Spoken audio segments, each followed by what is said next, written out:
Nana Hub Mouthwash lyeddagala ettuufu lye nneekakasa mu kujjanjaba endwadde z'amannyo. Amannyo gakuluma bw'ossaayo ekyokya oba ekinnyogo gagasanyalala bw'osenya ovaamu olusaayisaayi oba ogayiza ludda lumu. Senyesa Nana naye weegendereza abafere tebakuguza kappa mu kutiya. Musange mu famasi zonna. Nana yakakasibwa National Drug Authority.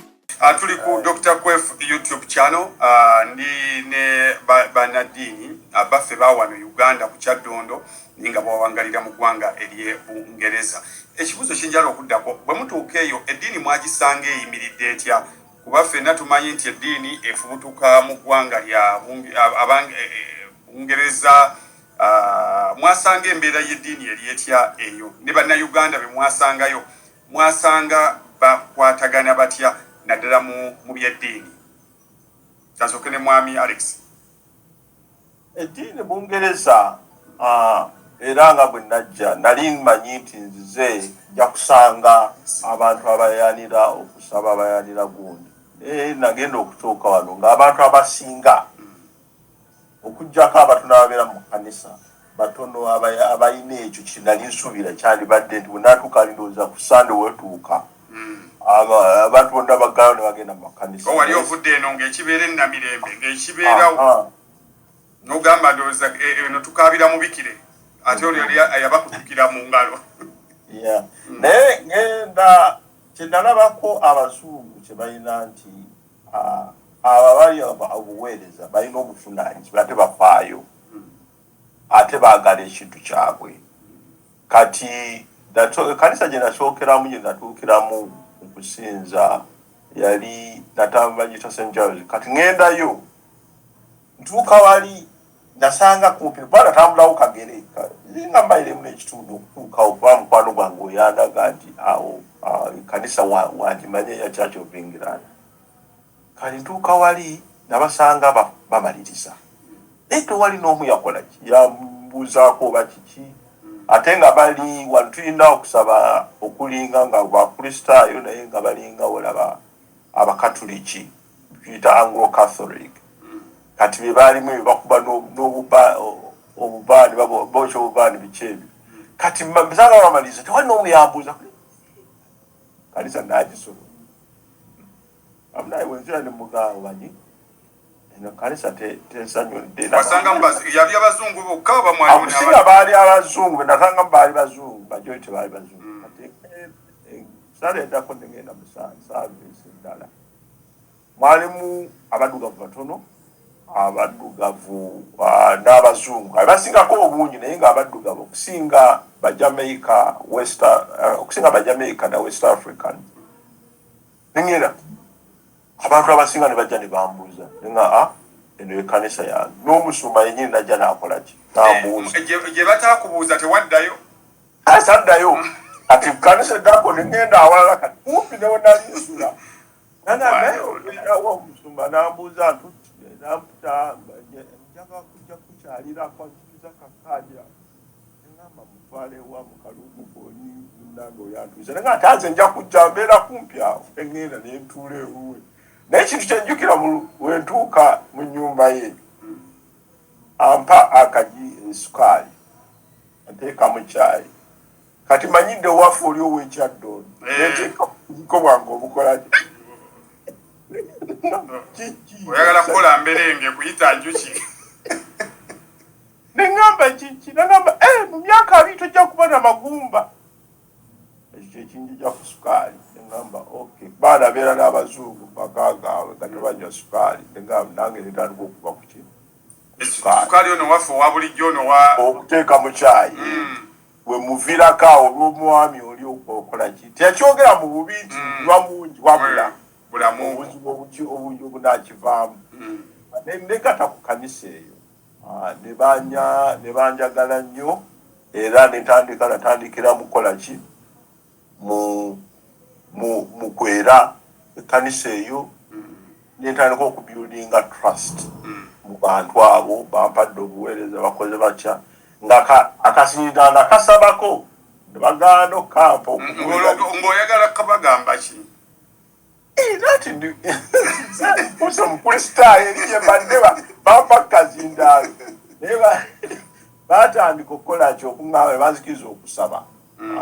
interleading intercessions. Yeah. Kati ekyakyenjukiramu ekifo kinatuukiramu South East London, Peckham. Peckham we nasooka okugenda ku Peckham High Street. Nalinga ningamba abantu ndi ku William Street e Kampala nga nabo n'abaddugavu.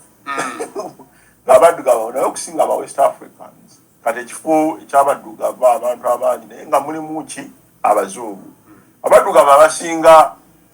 okujjako aba Nigeria bajja mu makanisa naye si nnyo okusinga ng'ate abazungu. Ate abazungu babeera ekizibu kye kiriwo nti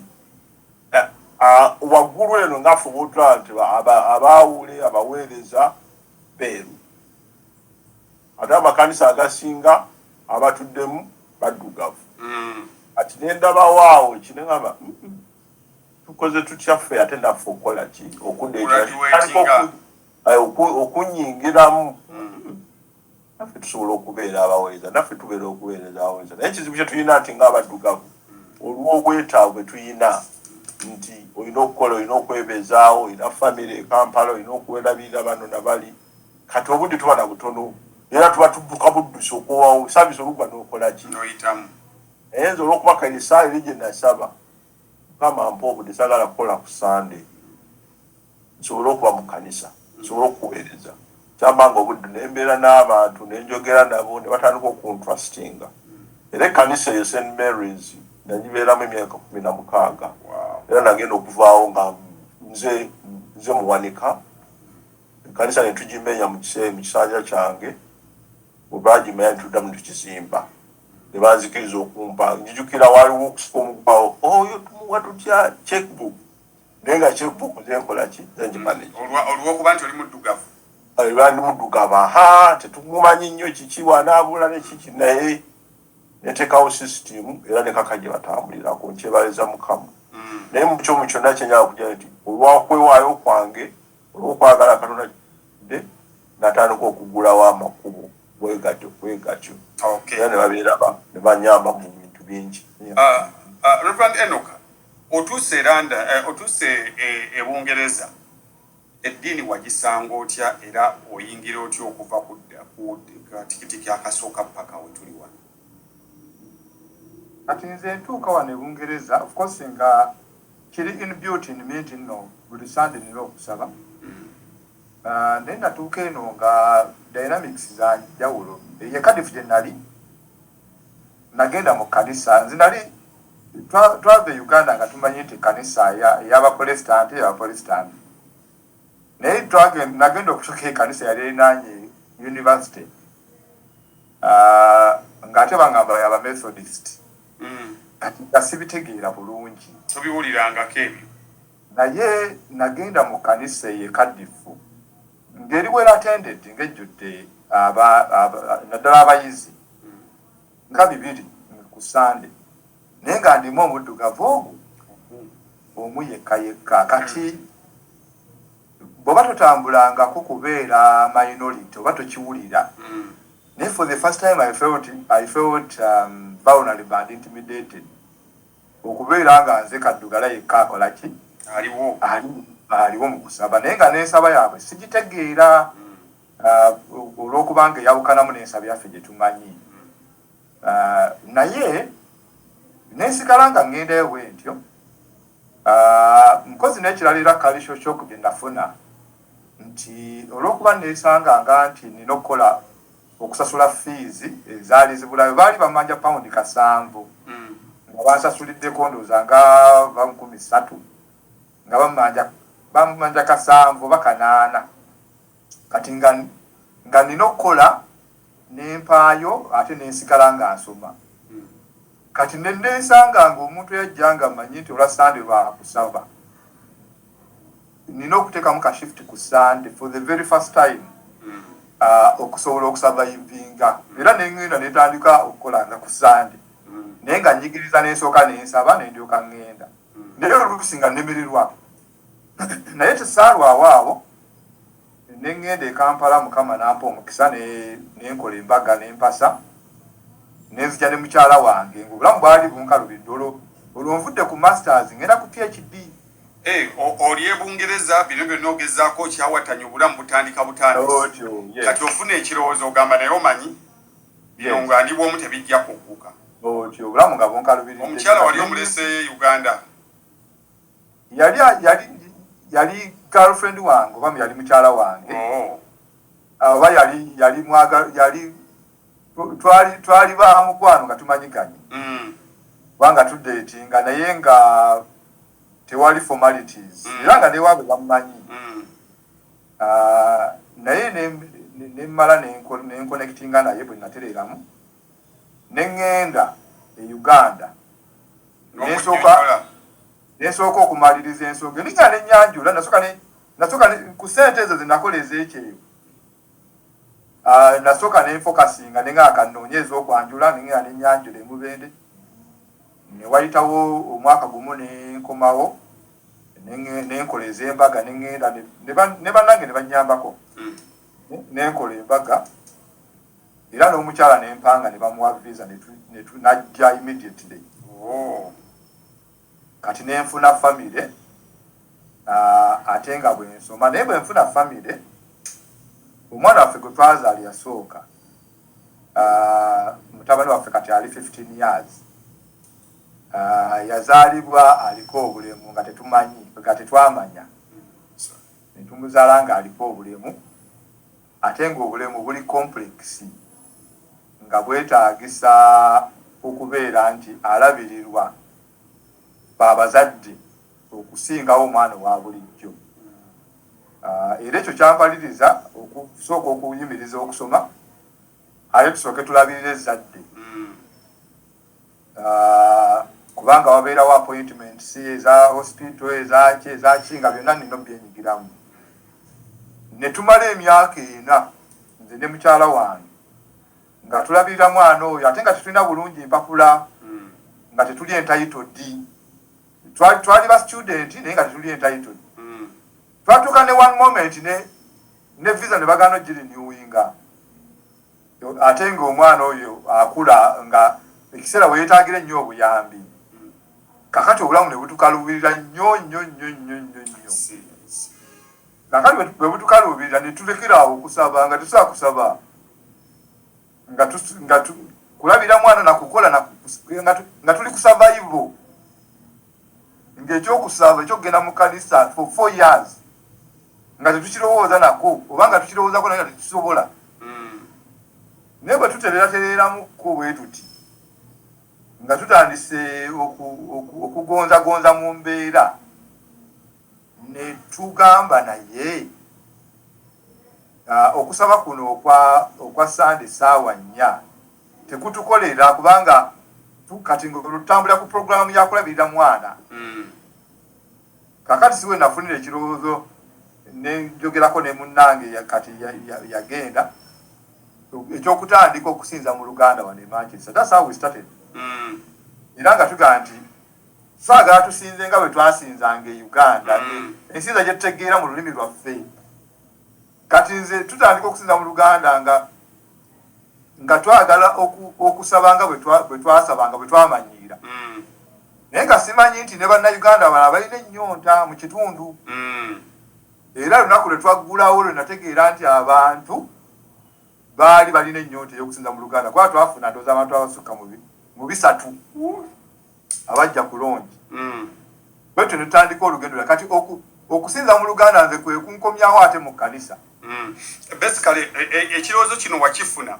osobola okufunayo obudde ekisooka obutali buli obwabali bwe basaba abazungu n'ekyokubiri osabeko osinzeeko mu lulimi lwo nze nga nina ennyonta ne mukyala wange ey'okulyowe bw'omwoyo kuba twali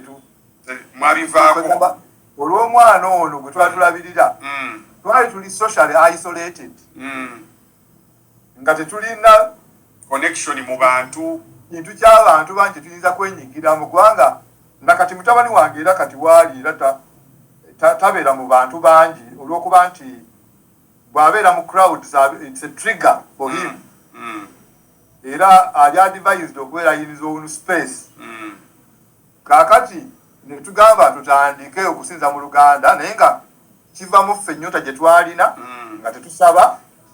programu y'abantu agitambulirako. Yes. Na kuno kusaba kwa sande okw'abazungu tekutukolera.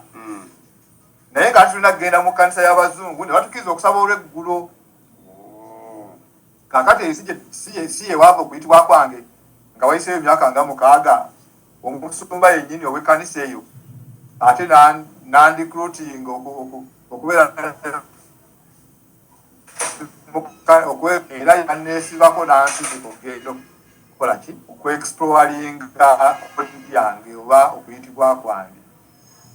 naye nga okusooka twagendayo olw'ennyota gye twalina n'okuba nti tusinza mu lulimi lwaffe n'olwokuba nti n'omwana olwo gwe twatulabira yali atufuula social isolated. Okay, tulaba tuli ku YouTube channel ya Dr. Kwef. Olunaku olwaliro njagala okuwawule ebyokuyiga webiri okuva gye tutandikidde bizibu bingi ebitutuukako ebitukuba ne bitujja ku Katonda ate sitaani ekyokulwanyisa kasita kujja ku Katonda bw'ati ebisigadde abaakusobola naye kasita osigala ng'okyamuliko ebisigadde byonna oba okyali w'amaanyi. Kakati wenjagala okubuuza ofunye ekirowoozo ekitandikawo okusinza mu Luganda ate mu budde obutali bwabali toyina kifo oyina wookoonyeko nti neŋŋenda mu bali mbasaba ate ekkanisa yaabwe ate mwe tebatuteeka okusinza kwaffe okw'omu Luganda awo oba onnyinyonnyola then ne reception yaabwe yali etya eri ekirowoozo ekyo. Kati tufuna ekirowoozo ekyo of course nali Katonda yampa omukisa nti mu zino training zonna ze mbadde nazo mu mawulire ne mu UID ne mu Zambogo zaali zimpadde ku skills ez'okuforming up team n'okukolagana n'abantu. Kati twateekawo committee nga nze ngikulembera ne tutandika nga ndi mukubiza w'Abakristaayo kwegamba nga nze nina road map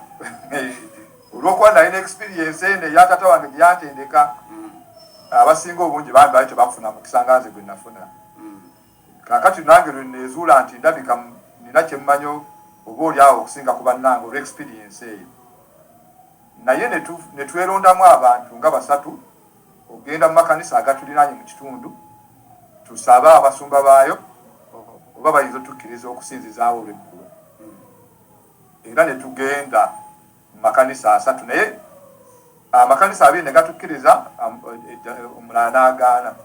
Naye mu makanisa 2 agatukkiriza ne tulondamu ekkanisa eri strategic eri mu kifo ekiri convenient bannayuganda bwe banaayanguyirwa okujja. Era ekkanisa gye tusaasinzizaamu nakati. Ne tugenda ne twogera n'omusumba ku terms and conditions. Omusumba n'atugamba nti engeri gye muli Bakristaayo temugenda kusasula za bupangisa. Mujja kusinzizanga wano tujja gitwalanga service yaffe endala eri mu lulimi olulala. Naye bwe munaakuŋŋaanyanga ebirabo ng'enkola y'ekkanisa bweri ezo nga zigenda mu kkanisa okutambuza omulimu gwa Mukama n'okuddukanya ekizimbe. Era yenkola gye tutaatambulira mukati awo we twava 9 years 10 years ago ne tutandika naye gye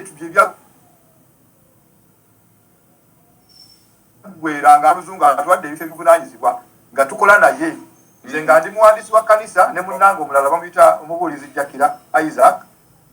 nga ye wadde ow'ekkanisa eyo ebyagwera nga ne muze oluzungu lwabwe abawadde ebifo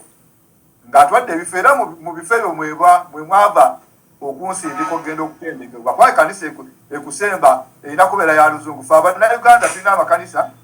naye olina kuyita mu kanisa mu institution eya Church of England okugenda okutendekebwa. Kakati omusumba oyo bwe yatusembeza okumpi ne tuweereza naye we yava okuŋŋaaba nti naye nkulabyemu ekirabo ekyaki ekyobuweereza ne mwana edda nze obwawule mbulinako obuzibu. Taata wange yabonaabona nnyo mu bwawule ne muzza mu sitole ziri nangeesiba sakkiririzaawe took about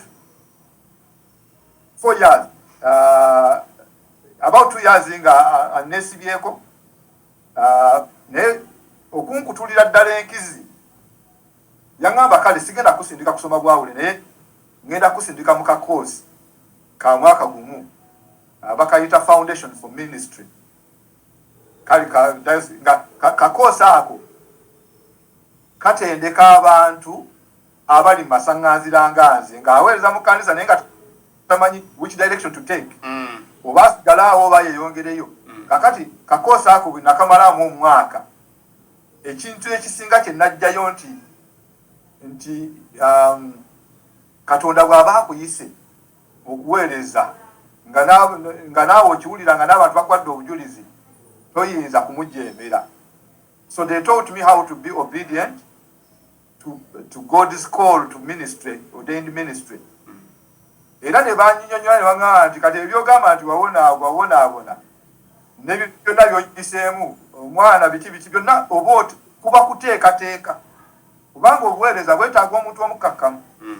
bwetaaga omuntu atalina malala bwetaaga omuntu ategeera embeera z'abantu.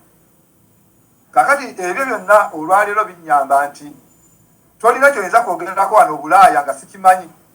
bwe kuba butaba mpapula mbimanyi bwe kuba kubeera na mwana alina obulemu mbimanyi bwe kubeera butabeera na mulimu mbimanyi okunyigirizibwa okw'engeri yonna nafuna ekyokuddibwamu nti ziba nteekateeka za Katonda okubeera nti akuteekateeka osobole okumuweereza ng'oyise mu mbeera zonna n'okwongera okumwesiga n'okumwekwasa nti ye nannyini byonna era bwentyo bwe ntambula okuvamo. Then bw'omaliriza onojja waliwo mwakola lonchi mwa bannayuganda mwabaweekubira masimu mwakola batyo ba mobilizing. Kati bwe tukola lonchi olw'okuba twali ekkanisa etandika wano e Manchester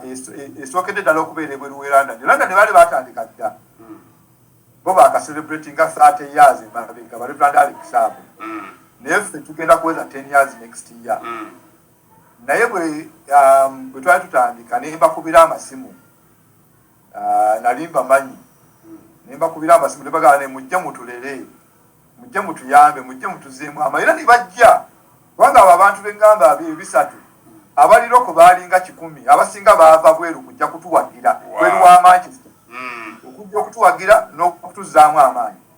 ate ne basigala nga batuwanirira even when we started nakati tukyalina enkolagana ng'amakanisa g'okusinza mu Luganda kubanga be bannakazadde baffe naye nga n'ekkanisa eno yamala n'ebukala mu mitima gy'abantu neebanga kati esobola okweyimirizaawo esobola okutambula obulungi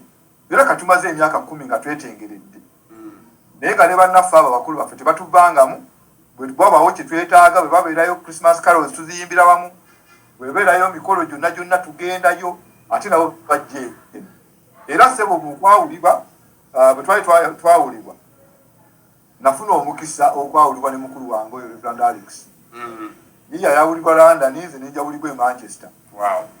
ne tugatta okujaguza nga tujaguza bannayuganda okufuna abaawula ababiri omulundi ogumu era okujaguza kwali Manchester ne tubeera n'abantu abasukka mu 500 nga bazze okutujagulizaako n'okutuzaamu amaanyi. Naye ate oluvannyuma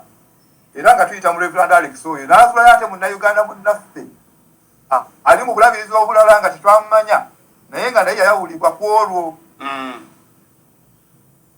kati naye n'aleeta ne tukola ttiimu y'abasumba abasatu ate naye kati tuweereza naye kwegamba tulina engeri gye twekumaakuma ne gye twebuulirira ne gye twerungamya ffe ng'abasumba oba tugamba abantu abato mu buweereza kubanga tulina ate bannaffe abalala abawummudde naye ffe tetukyali bato mu buweereza obwo tulina engeri gye twereramu ne Reverend Rita Namakula era yabuzeewo wano ne Reverend Alex oyo nga yatukulembedde. Tuli ku Dr. Kwef YouTube channel. Waliwo ekibuuzo kiri mu Bible lirabuza tunayimba tutya ennyimba za Mukama mu nsi engwira naye twagala kubeebaza okuba nti musigadde muyimba ennyimba za Mukama mu nsi engwira. Reverend Alex wano mukutandika okuko wano mukulu atunyonyodde ye bwe yatandika yajja ekirowoozo then mwe ab'e London mutandika mutya ne mobilization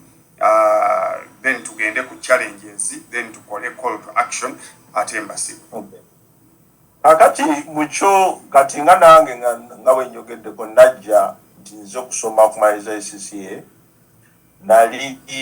nalekayo mukwano gwange mukyala wange ebiseera ebyo nali nkyaddeyoko ngobuvubuka naye nga tebamanyi kiwangu kati namuleka n'omwana namuleka omuwala wange omukulu namuleka nga alina emyezi 4 neninnye okujja wano 2002 awentuuka wano nemberawo omwaka gumu 2 nengezako okulaba angezeka nemusabira najja okukyalako nabeerako wano ate twalina okusinziira okulala mu myaka nga 6 naddayo yaddayo n'asaba visa ne muwala wange asobole okuneegattako olwo nga nkakasiza nti ngenda kubeera ddala wano nabo ne bajja ne batwegatta kutandika family kati okusinga okuweeza bwawe bwali mu St Mary's ey'Oluganda kati olw'okuba nti tulina omwana muto kate bwe yajja ddala abaana 2 mwali mu ya luzungu twali mu ya muluzungu okusinga kati nga olw'eggulo luno tuziwalira ku Sande biki ate okukolako mwaka biki nga balirwe kati wentandika okufiininga nga omubuulizi kati matwe nga waliwo omukyala Kawooya kati ng'ali mu mwaka ogwokubiri mu kusooka alaba erinnya Mutyaba nange ndaba mwami Kawooya engamba kijja kitya kino kati naye nga tajja nnyo paka olyeja nambuza waaye gwe Mutyaba ati yenze onotononya Mukyala Kawooya naye tutandikira naye tulina okusinza mu Luganda wandize n'okola kino tugattako okay kati nentandika awo 2012 ntanso begattako banyanyide mu kanisa bababuulidde bagenda ku license nga bantu 2-3 abajja tebamanyi kati nyingira ekintu ky'okusinza mu Luganda kyensanzeewo ekiri established babaddewo emyaka 25 kati bwe bakitandikira okusinza kwatandika kwali mulumbe omuntu afiiriddwa bazze okuba olumbe ne bajja ne bayimba ennyimba ez'ekitamu agamba lwaki tutandikawo okusinza mu Luganda okulaba nga tukola ki nga tuzimba omulimu guno kati batandikirawo ne batandika investigate njako paka ne badde Wotalu kati nze mbeyungako mu kusinza awo waliwo omusumba Dr. Paziro mbeyungako naye question etandise okujja succession plan ali musumba atuddira mu bigere asobola okwogera Oluganda ate weereza succession plan nga nze mbagamba nti nze kye nayagala kuweereza Katonda nsobola okubuulira nsobola okulidinga service kino kikola ki kimmala naye bwe nagendanga olinakikubuza neŋŋamba wa osanga balina ki ensonga kati weeva ekirowoozo ekyo kiva mu kusinza eWotalu okulaba nti ngenda okwongerako okukola ki okufuuka omusumba naye tekyali nga nze manyi nti obuweereza ngenda nembulira ku Sande nenkola ki naye kati ekkanisa eno yasooka yanzimba nnyo mu kireera kyenva ngambye nti abantu abasinga nze kikyendi kyonna nkijje mu kkanisa kuba n'omukyalo oli gwe nayogeddeko mu kujja kwange yali anoonya muntu ajja mu St James n'ansanga awo nenjogerako naye Katonda nannyambira awo nti ekkanisa enjambe gyera natuuka twakola okukola embaga n'okwanjula abantu nga 6-7 bampasisa akola meeting za mbaga naye tukikoledde Uganda transport yekka mungi 26 mu kyakya abazungu oli akwadde ebitaano akwaddeyo 6 ntunganya sente tukola ki tugenda tukakola embaga na mikwano gyange egyo emitono abazungu abeesobola ne bakola ki ne bannyamba nti Katonda abadde nnyo okusaidi yange nga kati ndabangaawo bwe mpulidde esitole ya muganda wange nze ndabanga abadde ku akeerule akangu kubanga bisaana nabeeranga mu kimukanisa kati nyingira okusinza mu Luganda nsanzeewo sabu naye nga kiva succession plan ani addako kati ye campaign eyo gye ndiko nange kati saawa eno nti okay ndi musumba kati emyaka emeka tunoonyeza tutya okulaba nga tusikiriza abantu abakola ki abatwegattako obuweereza wano bugaziye mulanda yo tulina ekkanisa 7 tulina ekkanisa 4 mulabizi muno bwewafu bathaka buli mu 3 ate eya London mulimu Fitzroy Park kati buno bwaffe enkulu ye yeWotalu okusinza mu Buganda Waterloo naye tuyina okusinza tusaba ku Sunday esooka mu mwezi Waterloo kati Sunday ey'okubiri waliwo Finsbury Park abali mu London Diocese ate ne wabeerawo ne St. Alfred yo kanisa tugiyita okutendereza mu Luganda kati mu Sunday ebbiri ezisembayo mu mwezi tulinayo St. Jude bakuyita okusaba mu Luganda kati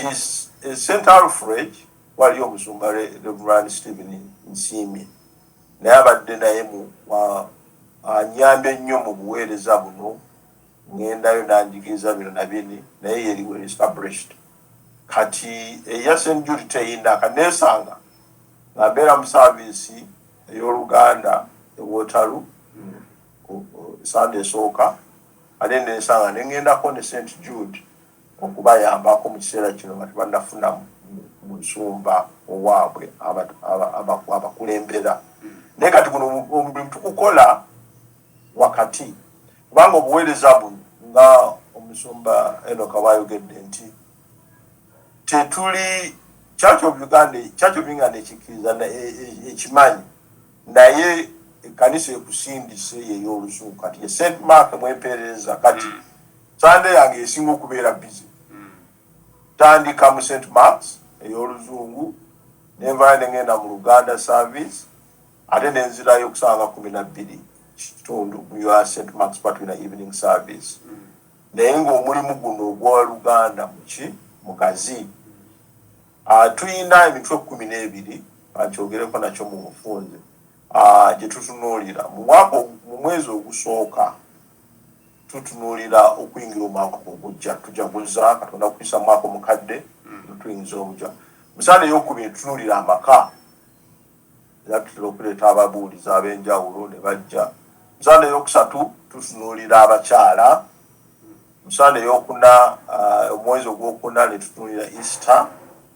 service esooka oluusi twesanga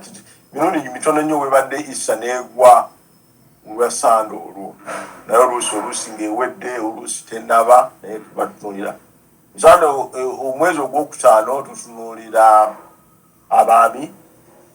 ogw'omukaaga ne tujaguza abajulizi Namugongo ogw'omusanvu ne tujjukira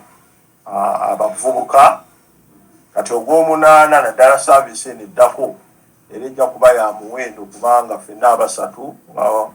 Reverend Enoka bwayogedde tugenda kubaawo Reverend Richard yajja twegattako bwe tujjukira Buganda era wano tujja kuba omulama gwe tugenda okuba ennyo okusabira Buganda olwa embeera gye tuyitamu na byonna ebibadde ku mutimbagano okulaba Mukama nga tusabira Buganda esobole okutereera ne Kabaka waffe ng'atuddemire Ntende mu ntebe ye ogw'omwenda ne tubeera n'amakungula ogw'ekkumi ne tujjukira Uganda independence ogw'ekkumi ne tubeera n'okusaba okujjukira abatuvaako ate ogw'ekkumi n'ebiri tubeera ne carols kati the theme zaffe era ababuulizi batera nnyo okwogerako ebyo era nga tukubiriza abakristaayo nti yes bajja ne tufuna okubeera awamu fellowship eyo bumu naye tubakubiriza okuba nga balinako ekkanisa endala ne bafunira ki obuweereza obulala kuba kati nga oba oyagala tusobola okubatiza mu kusinza mu Luganda naye kati amasomero gano bakubatirizaawo ebbaluwa ezo oba ne Paris Church ekuyamba era nayino kusoma kwange nakola ekitabo nakolako kalisaji kalongambagamba tukubiriza tutya abantu okubazza second generation ey'abagwira okusingira ddala Bannayuganda okubaagazisa ekkanisa yaabwe ebali okumpi nga tubakubiriza okukola ki nga kino omulama nga twagamba nti gwenda mu kunoonyeza kwange nti tutwale obuwanga bwaffe obw'e Uganda naye abavubuka baffe wano we bali batunuulira biki bye bayize wano kati tujjemu obuwangwa obwa wano bwe twandiise host n'obwaffe home tujjemu third culture okusaba okwawamu empisa ey'awamu etugatta nga tujjayo ebirungi ewano n'ebirungi ewaffe Uganda tujjemu ekyokusatu okulaba nga tutuukirira ki abavubuka kuba nga Pride myaka 3 twaji celebrating ebbanga litali eri ewala nnyo. Nasobola okuselebrating emyaka 3 okuva kati. Tulina okukunga abavubuka okulanga bakola ki batwegatta tubagazise e Uganda kubanga abantu kati saawe batambula mayira nga 3-4 ne bajja kukola ki okusinza mu Uganda nga bayayana kubanga bafunawo ekyenjawulo boogera olulimi lwe bakola ki ne bategeera naye ng'ate era balinayo gye basabira mu ziri endala ez'oluzungu abamu bagenda kati wano mu London basobola okugenda muki muzino endala naye nze kyembakubiriza yes kirungi oyinza okugenda mu zonna naye wandibaddeko wosimba Paris Church awalala kati wano nojjala nga eringa Nyongereza. Okay. Reverend Enoch, eno Uganda tulina sijja giyita ndowooza kuba tubirabyeko nti omuntu ava wano n'ajja eyo amalayo ewiiki ziba 3 ekitene nnyo bw'amalayo omwezi nadda wano nga takyasobola kwogera nfuufu ng'agiyita enfyufyu nga enkoko agiyita ekipapara kakati fene tukirowooza nti omuntu bw'ava wano olutuuka eyo Oluganda n'ebirukwatako batakyayagala kumanya mwe mubakola mutya okukakasa nti basigala olulimi bakyalwagala n'okutuuka okuba nti mubaterawo n'okusinza mu Luganda ate era ne bajja. Webale nnyo Dr. Kwefu abantu olulimi lwabwe balwagala kubanga bajjajjaffe baagera nti ozaayanga mubiri n'otazaaya lulimi. Kakati ate n'ekirala ne bw'oba otuuse wano e Bulaaya ng'oyagadde kukyusa akisenti kubanga abasinga kale waliwo abakyusa akisenti waliwo nno n'abakyusa amannya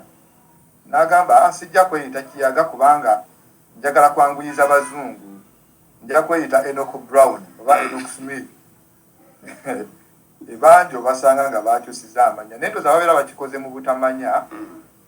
ti nze nakizuula nti nno olwedde kala yaffe ebeetu tuli nkoko njeru teyeekweka kamunye kale ne bw'oba okyusiza erinnya bwe babeera bakusosola era bakulaba nti toli waawano yaddekwe Enoch Brown leero oli muddugavu naye era kyebaagala bo nti gwe mu buddugavu bwo oba mu bugwira bwo kikyogatta kubabeera bakwagala obeerenga bw'oli that uniqueness kubanga abasinga obungi naddala abategeevu bembracinga nnyo diversity yensonga lwaki nti nze bwe nagenda mu buweereza ne mbanyumiza nti nze nali nkuba ngoma yange gwe mulimu gwe nasooka bwe natuuka ku saaviisi ey'okwawulibwa okubeera omukadde w'ekkanisa ne tukyogerako ne bannange abeera ne banzizaamu amaanyi ne baŋŋamba nedda Katonda atuyitanga bw'oli kakati bwebaba gwe ngoma yakuleeta mu buweereza era engoma gikubira ebungereza kubanga gwe bo bakubabidde ffe tukuba ngoma era ne tukuba ddamali akusigudde ne tukuba kabbo kajudde kakati n'ekirala kye tulina wano mu community nti ffe tuva e Uganda nga tumanyi Oluganda nga n'engero tusikira nga n'okulota tulota mu Luganda naye abaana be tuzaalidde kuno ate bo first language yaabwe Luzungu kubanga influence y'Oluzungu nga bamubeera Uganda eyo abamawanga amalala abakuliza abaana mu Kampala bafuna obuzibu okubayigiriza ennimi zaabwe kubanga influence y'Oluganda y'amaanyi mu Kampala naye na wano influence y'Oluzungu y'amaanyi ate jjukira nti Oluzungu is number 1 lingua franca of the world nti lwe lulimi olusinga obusajja mu nsi yonna kati lulina influence gy'obanga buli kaseera oba olina okugirwanyisa okuyisaawo olulimi lwo so kati abaana tubayigiriza Oluganda naye balowooza mu Luzungu baloota mu Luzungu bwe bagenda okugula mu maduuka boogera Luzungu kakati ne tumanya nti nno naye bwe mukuŋŋaana wamu bannayuganda nga musinza mu Luganda abazadde abastrugglinga awaka okuyigiriza abaana Oluganda abaana bwe bajja wano ne mukuŋŋaanira wamu ne muyimba mu Luganda ne mwogera Oluganda impact ebeerawo mu bwongo bwabwe ne confidence gye bafuna era balina kye bapiikinga yaawo nga bakuŋŋaanidde wamu nze mutabani wange yasomerako mu kibiina ne muwala wange nga mu ssomero lyonna mu kirasi yabalimu omuddugavu ogwo aba bonna nga tubeera mu gye bayita white British area nga bonna babeeru kaakati ne bwe bajja eno mu baddugavu bannaye balina kye bafunayo confidence ate naye kirala mu kusinza mu Luganda ffe twayongeramuko ku birungo oba oli awo n'okusinga ku bakadde baffe abaatandika ffe ne tugamba okuva lwe twatandika tugamba nti tujja kusinzanga tufune omwawule atulyowe emyoyo atubuulire enjiri kubanga ekisooka kyali kyakulyowebwa myoyo nga tulina ennyonta mu myoyo naye ne tugamba nti naye bwe tubeera muno mu Bungereza tubonaabona ne kye bayita adaptability okubeera integrated wano kuba bw'ojjanga ate oli munnayuganda nnyo ate okirashinga ne system n'olemu okukola ki okufuna emirembe olina okuba nga oli balance nedda bwe tulaba lobbali ow'emyoyo ate tuboogiwaze n'obwongo nga tufunayo omusomo ogwo nga guyigiriza abantu embeera eza bulijjo life skills oba kutandikawo bizinesi oba engeri gy'ofunamu ennyumba oba engeri gye weeyongerayo okusoma kugamba nga tufuna abamu ku bannaffe abakugu bajje bagabane naffe mu Luganda ebintu bye bakola gye twayita skills and information sharing session kakati nga tugamba nti bw'oba ozze kisookera ddala omwoyo gwo nga gulyowebbwa oba eri ab'emitima emikakanyavu nga ye ekigambo kigwa ku lwazi tekimuyitako buyisi ndiba kale oleme kuviirayo awo ojja kuyigayo engeri gy'ofuna ennyumba eya kanso oba engeri gy'otandika okuddayo mu ssomero oba profession ki eyinza okukolera ogamba nga twogera ku bintu ebyo ebitugasa nga bannayuganda naye tugamba era wali abantu nga n'ebyo ali ku bibye yabivaako ddamu mwenamu enjogayoga nti ng'oli yavaako kata ali ku bibye najja okufa mukakanyavu naye n'ebyo ng'aga nti enze ensi nagivaako dda ndiko okukola ki ndi ku survival mode mbeerawo bubeezi ne tugamba naye mukama waffe Yesu Kristo yali owanga omuntu omubiri gwonna tugamba nti kati ffe tujja kuliisanga n'omubiri ne tugamba nti okuva lwe twatandika emyaka 10 tufumba ettooke ne tufumba lumonde ne tulya emmere eŋŋanda tetumisinga akakono omulundi n'ogumu so bwe tumala okusaba ne tufunayo kasemina ate nga tutuula nga tukola ki bonna bannayuganda twabagamba wano tewali afumba ku lunaku lwe tusinza mu Luganda amasepiki tugawanika ne tujja ne tusaba ne tulyowebwa emyoyo ne twogiwazibwa obwongo ate ne tuwunya ne mugwa ddyo ne tugwa mu bibbo naatera okubasiibula dakiika zimpeddeko ekibuzo kyenjala okusembayo ebyobufuzi bibakosezza bitya kubanga politics wamaanyi nnyo kati mu diaspora bikosezza bitya ensinza y'abannayuganda n'entabagana yaabwe mu meetings zino ze muyita nze ku ekyo nyinza kugamba nti siri wa byabufuzi nnyo njagala nnyo okubeera nti ebyobufuzi njawula nnyo n'okusinza kubanga tomanya ani ali azze mu kusinza essaawa eyo oba wa movementi oba waki bonna babeeramu alineewala nnyo okulaba nti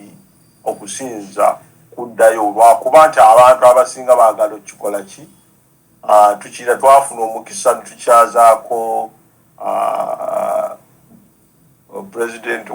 waffe Bobi Wine yajjako wano omwaka oguwedde ku Carol service abantu bamanya tajja kubeera ewootalu ekkanisa nejjula ne batula ne waggulu ekitabangawo naye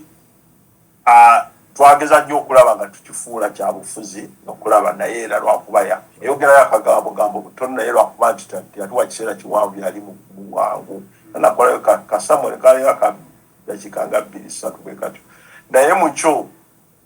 twewala nnyo okulaba twagala tuwumbe emyoyo gy'abantu netulaze nti tuli partisan tuli kweno omuntu ebyobufuzi abikolera ewuwe oba gye bakuŋŋaanira naye mu kusinza wano nga twagala kulanga tugatta abantu era tugeza nnyo okuyita Ambisa High Commission gundi Uganda High Commission okubaawo mu service affe enkulu katika matters Buganda tutera omuyita ne ku Sunday ya Uganda mu October. Okay, nga tumaliriza mukulu Kiyaga nsaba oyita abantu obanyoyo abantu kati mbakuwadde bayite bajje babeegatteko kubanga teriyo kasitwa olulimi lukubulako ne baganda bo ne bakubulako olungo obulidde ddala kuba omugigi oguddako abaana bo batojja kubalaga waje wava muba mugendedde ddala kutuuka kubonaabona nyina abazungu bangi bensomako eyo bw'osoma ku omukyala yani ono akola reality shows Oprah Winfrey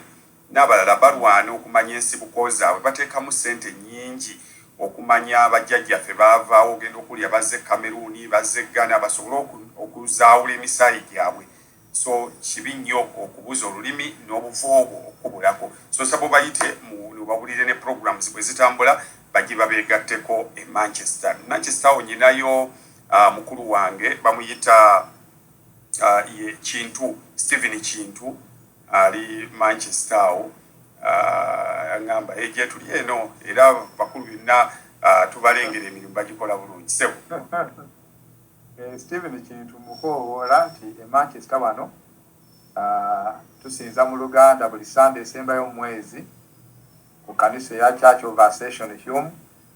ate olunaku lwe tusinzizaako mu Luganda teba kufumba waka ate oyinza n'okugamba nti okuli okome ku lwa Saturday kubanga tubeera n'emmere nga ejja kutwala ng'ekyennyanja bwe kyali ekya mukama waffe n'omugaati ng'ejja kutambuza ebbanga eriwera so tubeera awo ku ssaawa 9 ogw'olweggulo ate twebaza Katonda nti buli lwa Sunday esembayo mu mwezi era ku Sunday eno tugenda kusisinkana ng'ennaku z'omwezi 28 ku Sunday ejja etajja ey'enkya naye ejja era nga gwe mulundi ogenda okusooka okusembeza mu Luganda my first Holy Communion service in Luganda naye nga twebaza Katonda olw'ebbanga lyatutambuza nti gye twatandikira nga nze neegayira bwegayiriza abasumba Reverend Alex abo baani banaye mujje mutusabiseeko bano ne tukuŋŋaanya oli naye kati olwaleero Katonda atwadde omukisa nti tulina omusumba in house waali ng'ate ye kamwa koogera ate Katonda nga yakuwadde n'ennume ezaala mbuuza lwaki mu kanisa y'okusinza mu Luganda tulinayo ne ordinary omulala ali mu kutendekebwa John Alex muyita era omwaka ogujja tusuubira sebo Reverend Alex naawe nkuyise naye nga nja bayita mu butongole ate omwaka ogujja tujja kuba tujaguza emyaka 10 ate nga bwe tujaguza n'okufuna omusumba ow'okubiri mu kanisa ey'okusinza mu Luganda kakati ne kibanga obuweereza Katonda atuwadde omukisa okubanga tugaziya obwakabaka bwe ng'ate tubutwala mu maaso n'olwekyo tubakoowoola tutambulire wamu mu kuweereza Katonda naye ne bw'oba nga tosobodde kujja mu kanisa twagala nnyo okujja okulyowebwa emyoyo naye kino ekyemmere ekyo twakifuula nga kya community buli omu tumwaniriza kubanga n'emmere nayo is a ministry tugiyita food ministry nti ffe tetufaayo okuba waliwo yambuuza nanga naye abantu kirabika bajja kulya ttooke wano tulekeraawo okufumba emmere tulaba banajja nena nedda ogwo si mulimu gwaffe Mukama yakebera emitima ogwaffe gwa kubayita kubakoowoola kujja kusinza n'okubeera awamu kubanga Bayibuli etugamba nti babiri oba basatu nga bakuŋŋaanye wamu nange naabeeranga wamu nabo tukkiriza nti bwe tukuŋŋaana mu corporate worship mu community Mukama Katonda abeera wamu naffe n'olwekyo mbakoowoola okubeera nga mutwekattako ate buli omu alina okuyitibwa okw'enjawulo nti gwe oyinza okuba nga olowooza nti gwe tolina kyoyinza kugasa naye mu kanisa omwo ne bw'oba ogenda kuleeta mibuli ne bw'oba ogenda kusitula butebe ne bw'oba ogenda kutuuza bantu ne bw'oba ogambye nti nze nja kusobola okukanda capati bonna buweereza era Mukama abuwa nnyo omukisa Mukama abuwa nnyo omukisa Reverend Alex nsaba okuwoole bannayuganda ne programu waggulu etutegedde buli lwa Sunday olusembayo mu mwezi abe Manchester bakuŋŋaana naawe baako byobagamba mukama kati sebo tusooka kwebaza olw'ekiseera kino kyotuwadde Dr. Kwef olw'okubanga otuwadde omukisa guno ne twogerako ne bannayuganda abali wano n'okusinga abaffe e Uganda. Tutandise nze nga omusumba enoka bwayogedde n'omusumba Rita, waliwo ebyaliwo wakati waffe, wakati wa Church of Uganda ne Church of England. Naye waliwo ebitusukkako netugamba nti Mukama tumuleke akole ki, akole ogugwe. Naye ffe ng'abantu mbadde njagala nnyo okulanga tukolera wamu, era naffe twagala okusinza kwaffe nga tusinza mu Luganda ate kuli nnyo kuli hinged muki okusinza e Uganda. Twagala tuddewo tulabe nga tulina enkolagana ennungi n'obulabirirwako obw'e Uganda ddala obwennamirembe, era tujja kugerera nnyo okulaba nga tukuba omwatwa, okulaba nga tutekawo ekkubo, era jonza tujja kuba nga tugendayo ennamirembe eyo nga ffe abasatu okulaba nga tunyweza ebitusingako tubirekere Katonda, tukole ebyo ebikola ki ebitugatta, kubanga birimu ebyobuwanga obw'enjawulo abantu bibakirizaamu wano nga enneeyisa yaabwe ne Uganda nga bwe tunneeyisa, naye nga Katonda ye kuyita mu Kristo yakola ki, yatugatta. Kati nkubiriza tulabe ebirungi ebyokukolera awamu ng'ekkanisa, twewale nnyo ebyo ebikola ki ebitwawula, ebirimu okusala omusango tubirekeraani Katonda kubanga ye mulamuzi omutuufu. Nange nga sinakowoola njagala kunyweza olunyiriri luno lw'aba Filipi mwesula 6 ogamba nti Katonda yatandika omulimu omulungi, mwesigwa era asobola okukola ki ogumaliriza. Olunyiriri olwo ntambuliddeko mu bulamu bwange bwonna, era ne minisitule yaffe nkiteekamu ekyo. Okusinza mu Luganda oluusi ngenda n'entuula ne ngamba mulimu munene gwe tulina okukola,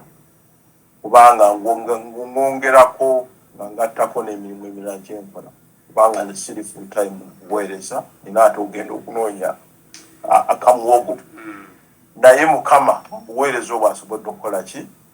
okumbererawo era n'okunnyamba n'ansoboza okunsomoseza. Kati nkubiriza abantu bonna abali okumpi mulanda ne wano abajja okusaba, mujje tusabe ffenna, tusaba mu Sande esembayo mu Waterloo